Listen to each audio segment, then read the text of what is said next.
வாழ்வே மாயம், வாழ்வே மாயம், இந்த வாழ்வே மாயம், தெரு மீது காணும் ஞாபகம். என்னை இப்படி புலம்ப வச்சுட்டாங்களே இந்த மனுஷர்கள். நிம்மதியா திருத்தி சுத்தி திரிஞ்ச நம்மளை பிடிச்சிக்கோணும் இந்த வீட்டுக்கு அடைச்சி படுத்துற பாடி இருக்கே அப்பப்பா. ஐ ஜாலி, என் ஆளு வரா, என் ஆளை பார்க்க போறேன். வழிவிடு வழிவிடு வழிவிடு அப்பாடா. வாடா மாப்பிள்ள மணப்பல தோப்புல வாலிபால் ஆடலாமா ஆடம் கேப்ல. இப்படி சந்தோஷமா நம்மள முறை நீங்களும் பாட்டு படிச்சு கொண்டிருங்க. ஓட்ட போட்டு வைக்கிறேன் இதுடா வரேன்னா நீ அந்த பாத்திரம் இன்னைக்கு நான் ஜெயிச்சு ஆகிறேன். எப்ப பாரு நம்மள நீங்க ஜெயிக்கிறதுலயே குறிக்கோளா இருக்கீங்க. இன்னைக்கு நான் ஜெயிச்சிடறேன். வந்து பிடிக்கிறேன் பிடிக்கிறேன் பிடிக்கிறேன் வந்துடுறேன். இந்த வந்துட்டேன் பாரு நான் தான் ஜெயிச்சேனே. ஐயோ தலை மாட்டிடுச்சே, யாராவது ஹெல்ப் பண்ணுங்களே, எனக்கு ஹெல்ப் பண்ண யாருமே இல்லையா? மனுஷன் சாப்பிடலாமண்டு வந்து இப்படி வரத்துக்கிடையில தலையை கொடுத்து மாட்டி போட்டு நிற்கிறோமே. ஒரு நாதாரி கூட நமக்கு ஹெல்ப் பண்ண வர மாட்டான்றானே. கிராமத்து வாழ்க்கைன்னா ஒரு ஜாலியான வாழ்க்கை தானே. ஆடினமும் பாடினமும் குதியன் குத்தினமும் சேர்ந்து குடிச்சமும் இப்படியே திரிய வேண்டியதான். இதை விழுந்துறாரு பிடிச்சி கோடி இப்படி இருந்து எவ்வளோ ஹாப்பியாக இருக்கோம். இதுவே டவுனுக்கு போனோமா ஆடகமனம் இல்லை பாடகமனம் இல்லை அடைவட்ட மாதிரி ஒரு ஜெயிலுக்கு ஒரு வாழ்க்கை என்ன கொடுமை. So dedicate my girlfriend, என்னமோ ஏதோ நெஞ்சம் மனதில்.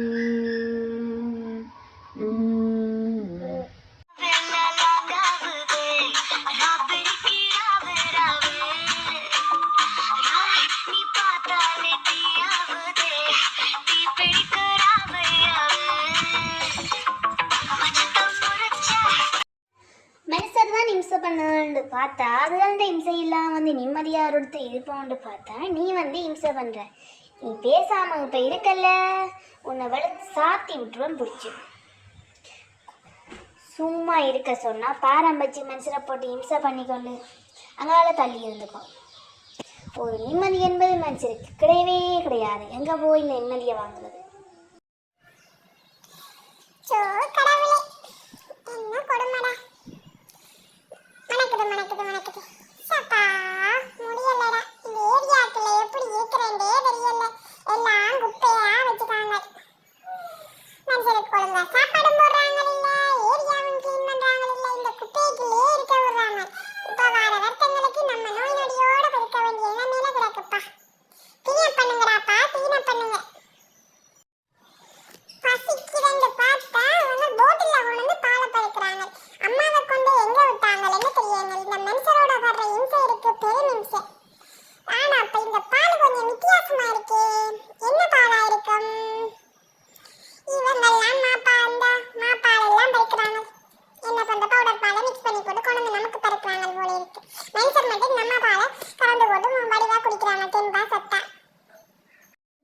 ஆளை பாரு, நீங்க வந்து சாப்பிட்டு கொண்டு எல்லாத்துக்கு அங்கால போ, நான் சாப்பிட போறேன்.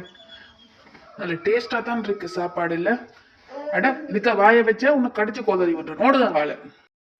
ஐ ஜாலியா தான் இருக்கல்ல, நல்ல புஷு புஷுன்னு பஞ்சு மாதிரி இருக்கல படுத்து நித்திர ஹால்ல. ஒழும்பி ஓடுரு இல்ல கொண்டே போடுவேன். நிம்மதியா மனுஷர் படப்பு பண்ண பார்த்தா இப்ப வந்து நம்ம கூட சொரு தேய்ச்சிக்கணும். உனக்கு படுக்கிறதுக்கு இடமில்ல ஓடுங்க.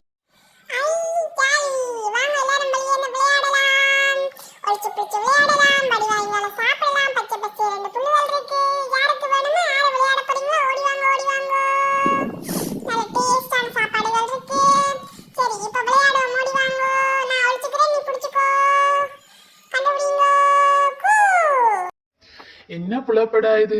இப்படியே சிஸ்டத்துக்கு முன்னால குந்தி இருந்து உழைச்சி உழைச்சி உழைச்சி இப்ப கண்ணே போயிருச்சு. கண்ணாடி போட வேண்டிய நிலைமையில வந்துட்டு. சரி என்னத்த பண்றது, உழைச்சித்தானே ஆகணும். உழைச்சாத்தான் சாப்பாடு.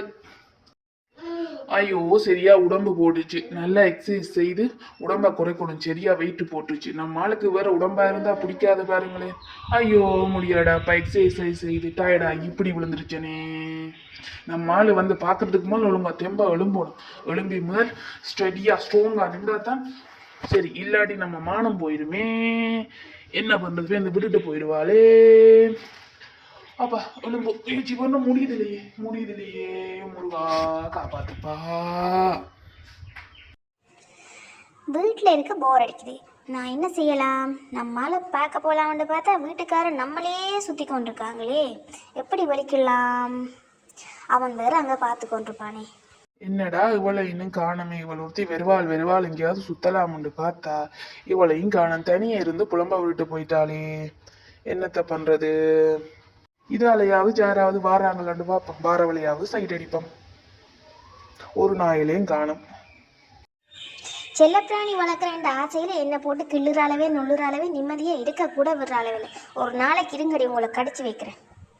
அப்போ தான் தெரியும் என்னை போட்டு கிள்றதெல்லாம் எப்படியான கஷ்டமான வேதனை என்று தெரியும். அப்போ பாருங்க, நம்மளை விடுற அளவையா வச்சு ஏதோ மனுஷரை போட்டு இம்சை பண்ணி கொண்டே இருக்காளவே. நிம்மதியாக ஒரு நித்திரை கூட கொள்ள முடியதில்லை. சரி வெளியே போக மாட்டேன் பார்த்தா அதுக்கு விடுற அளவே பிடிச்சி தூக்கி வச்சு கொண்டிருக்காளவே. இருங்கடி ஒரு நாளைக்கு செய்கிறேன் வேலை.